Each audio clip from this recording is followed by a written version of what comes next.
Can weight room numbers predict your speed? We're gonna find out, and we're gonna start right. Let's get into the 60-second breakdown. So to run faster, we need to be extremely explosive right off the start. We have to have good overcoming strength. Okay, so be explosive right at the start. The second key factor to being fast, to running very quickly, is that we have to have a strong drive phase. We have to be able to accelerate very, very rapidly, and we have to have a steep shin angle to do so, which is gonna lead us to light up our Achilles. It's gonna lead us to light up our quads and our glutes, so we've gotta be strong in those areas.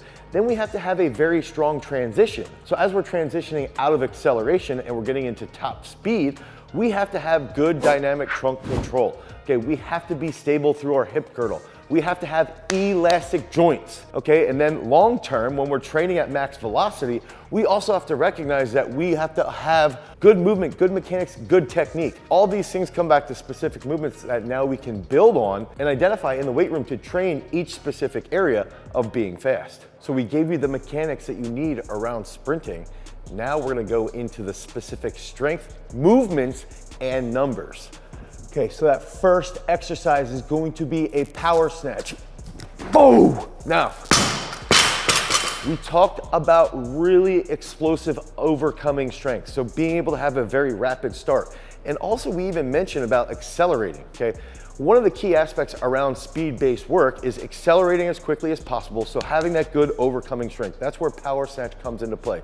If we have a 180-pound male or a 130-pound female, those numbers that we're gonna look for are gonna be 1.1 times body weight for the male. That's gonna be about 198 pounds. If we have a female that weighs about 130 pounds, we're gonna look for 0.9 times body weight, okay? That's gonna put us around 115 to 117. One of the key aspects behind the power snatch is it's gonna give you that really explosive first step. It's also gonna help you decelerate as well. Now, the key factor here too to remember is that these are numbers to work towards. These are numbers to build to, okay? There's going to be some anomalies that have numbers that are higher than this, and they still might be a little bit slow. And there's gonna be some on the other side that don't have these numbers, and they're still fast. But in all reality, we need to work towards these numbers to build that speed. Now, the next lift that we want to focus on, we want to find something that's going to help us with that overcoming strength, again, to have a very powerful start. Working on an explosive start leads us into the ability to also stop and restart if we're in a field sport or a court sport, okay? So we need to look at what the sprinters are doing, okay? What's Mujinga Kambunji doing, okay? What's Noah Lyles doing? What are these freak athletes doing in their training that helps them improve that start position so they can accelerate as quickly as possible? And that takes us into the power clean. Okay, so if we have that 180-pound male, we want him to be able to clean about 1.5 times body weight. And what that means is that if we have a 180-pound male, okay, if they can clean 1.5 times body weight, that's gonna put us around 270 pounds. Now we know that they can accelerate and implement the barbell very, very rapidly. We also know that when they catch that, they're gonna have that dynamic trunk control, so they're gonna be very, very sturdy in the catch. If we have a 130-pound female, we want that individual to clean at their best about 1.25 times body weight. Now, if you have someone like Aaron Gadsden, who's one of the best jump coaches in the world and has some of the fastest jumpers in the world, a lot of his women jumpers are gonna clean 185, 190 pounds for reps. But 1.25 times body weight for a female sprinter will put us around 165 pounds, okay? That's pretty reasonable. If we have athletes that can hit these numbers, 1.5, 1.25, and they can build up to that, and they have that explosive position, and they have good technique, and they have good sprint mechanics, along with that twitchy athletic muscle, now we can keep building to better speed. Okay, so that next exercise is gonna help us again with that start, but it's also gonna help us a lot during the drive phase, during max acceleration. And we're gonna do this on our sweet ZKC plates and ZKC scoop stands with our Tokyo 2020 barbell, okay? That exercise is gonna be a back squat. So we wanna execute this, okay, where we get nice and controlled. And I wanna see for men about 1.7 times body weight for 5 reps. For women, I wanna see that at 1.4 times body weight for 5 reps. And so for a dude, he's gonna be back squatting 5 reps at about 305 pounds with pretty good speed. Okay, for a woman that weighs about 130 pounds, that's gonna look at about 185 pounds. Now, sprinters, love to squat like this. I do think it can be beneficial during their peaking to have quarter squats. I still think sprinters should be working on a little bit more full range of motion because of the transfer that we see on the dynamic trunk control. So I do think they can have better speed with better depth. And that's gonna help them coming out of the blocks. Okay, so the next exercise, okay, remember, overcoming strength, elasticity. We need to be as elastic as possible. Elastic like a kangaroo, total beast. Okay, one of the things that when I was in Tokyo at the Olympics in 2021, when we would go into the gym, you could see what all the best athletes were doing. Okay, you could see what the best sprinters were doing. You could see the Jamaican team with Elaine Thompson-Herah, with Shelly-Ann Fraser-Price, with Sharika Jackson. Okay, all these total freaks. Okay, they were doing various squats, right? And they might do a front squat to a box. But I do believe front squats could be done with full range of motion here. Okay? I think that the front squat is absolutely phenomenal for developing speed. It's also phenomenal for improving the mobility and stability in your ankles, okay? And having that upright trunk, having that sweet dynamic trunk control. If we're a dude, we weigh 180 pounds, okay? I wanna see about 1.5 times body weight for 3 good, strong, unbroken reps.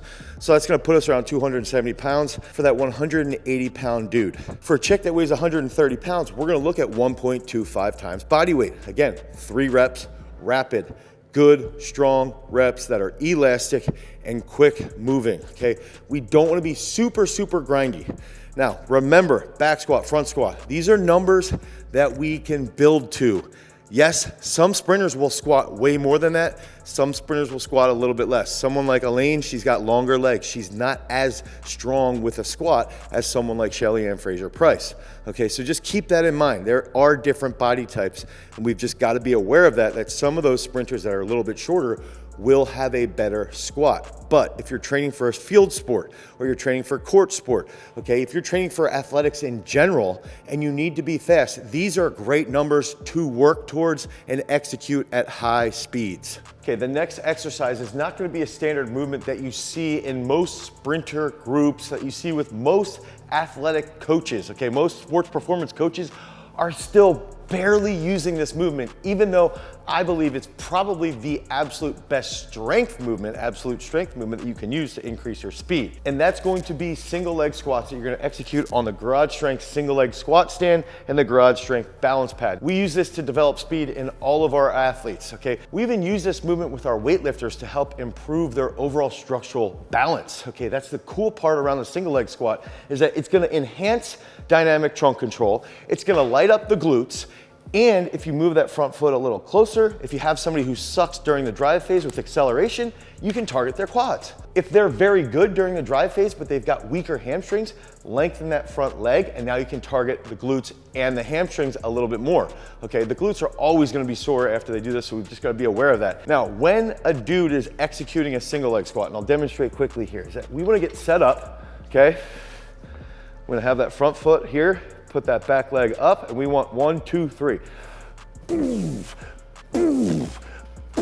Okay, then left leg. We don't want any hiccups, no crazy hiccups. A lot of athletes will say, oh, well, you know, I want to do more weight, or it's not the weight, it's my balance.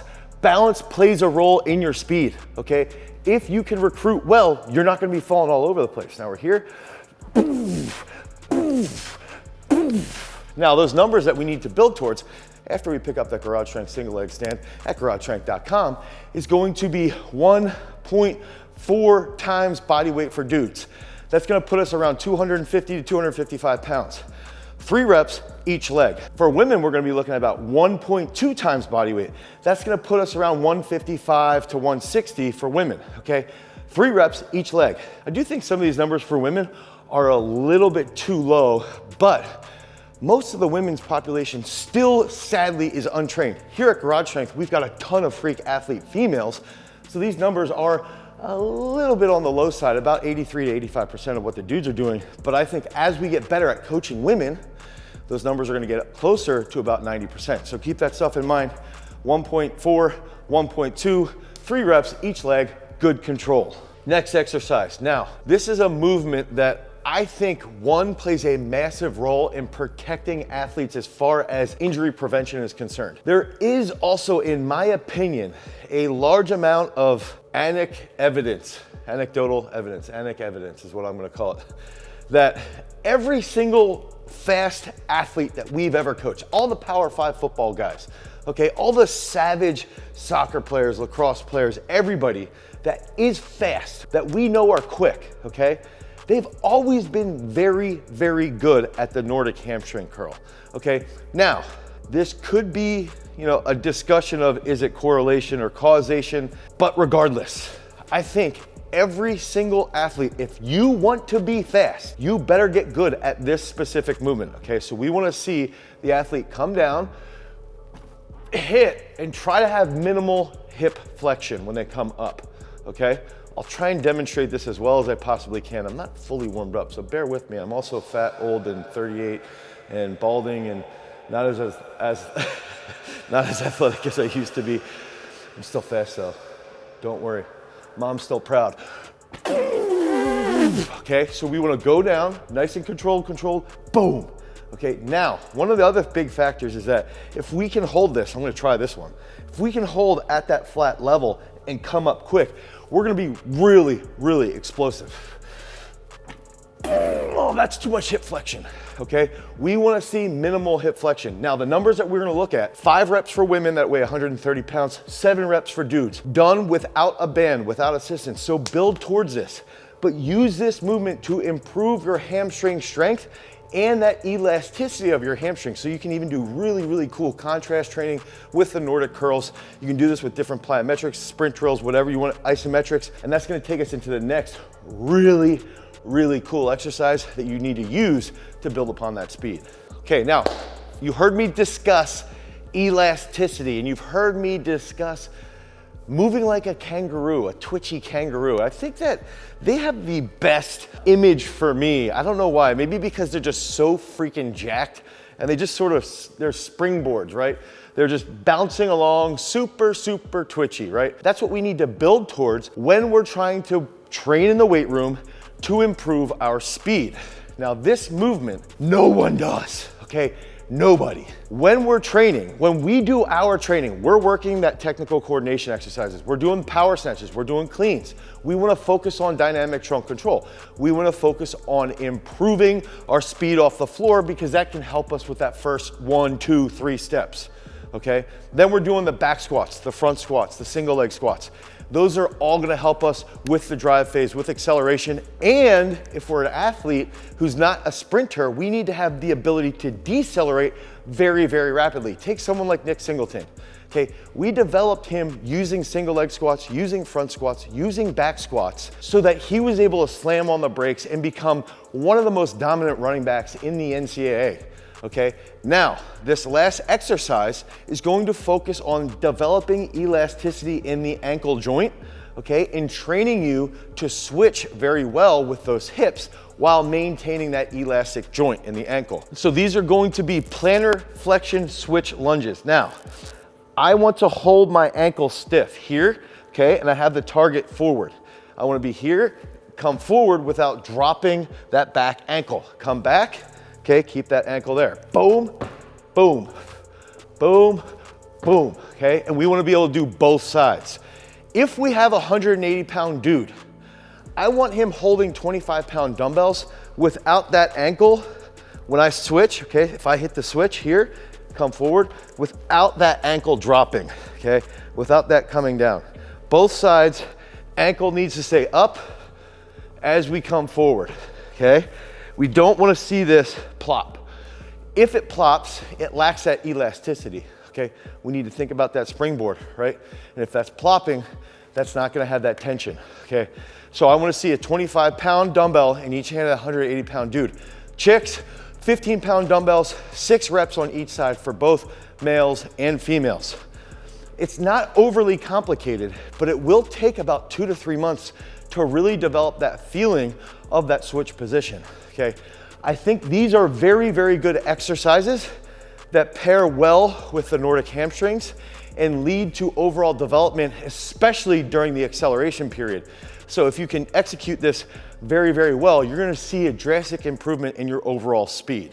So what's this mean? Okay, this is a great starting point. We know what these numbers are. You know where the numbers are in the weight room. Okay, so use that as a guide. Yes, there will be anomalies. Please infiltrate the comment section with all of the people who are stronger or weaker that are still fast. I understand it, but these are very, very, very, very good guidelines for you to build towards. Okay, this doesn't mean that you shouldn't be doing isometric actions. This doesn't mean that you shouldn't be doing plyometric work. It doesn't mean you shouldn't be doing sprints, okay? There's various things that you still need to focus on, but this is a very, very good starting point when we're talking specifically about strength-based numbers. As I spit all over the camera because I'm so excited about strength-based numbers for speed. So how can we apply this to our overall training? Okay, the first thing that I think we can do, the easiest thing, the lowest hanging fruit, is to build the clean first, okay? Build your clean up, okay?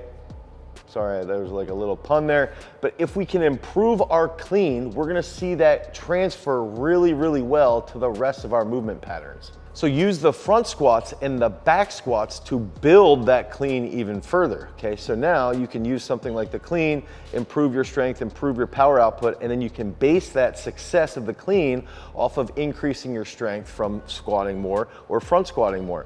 And that's a real key aspect that we've got to think about. And on top of that, I would even use power snatches.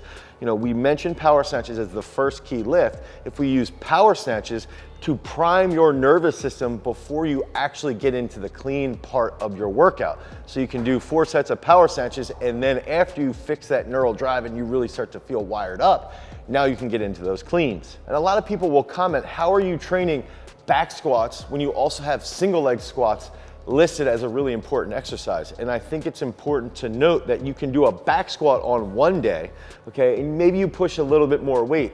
And then on day 3 or day 4, you can push single legs with that unbroken tempo moving as quickly as possible. And then with Nordic hamstring pulls, okay, you can do that 2 to 3 days a week. Maybe one day you just use it as a nice, easy warm up. You do it assisted. You just feel the hamstrings really trying to extend your hips. And then you can pick 2 other days throughout the week that you use it as a hypertrophy movement or as an accessory to keep strengthening that hamstring. Now finally, if we're talking about the ankle switches, okay, you've seen in all of our videos how we love to use PVC pipe walks. One real easy thing that you can do is you can do PVC pipe walks, okay, for 15 meters, and you can, play with the balloon while you're doing that, and then you can do ankle switches contrasting with those PVC pipe walks.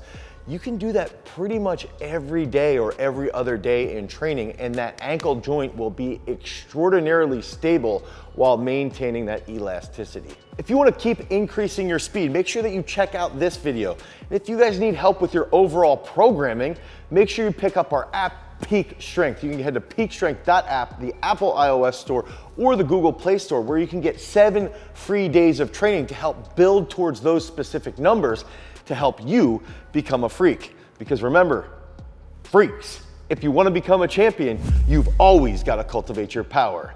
Peace.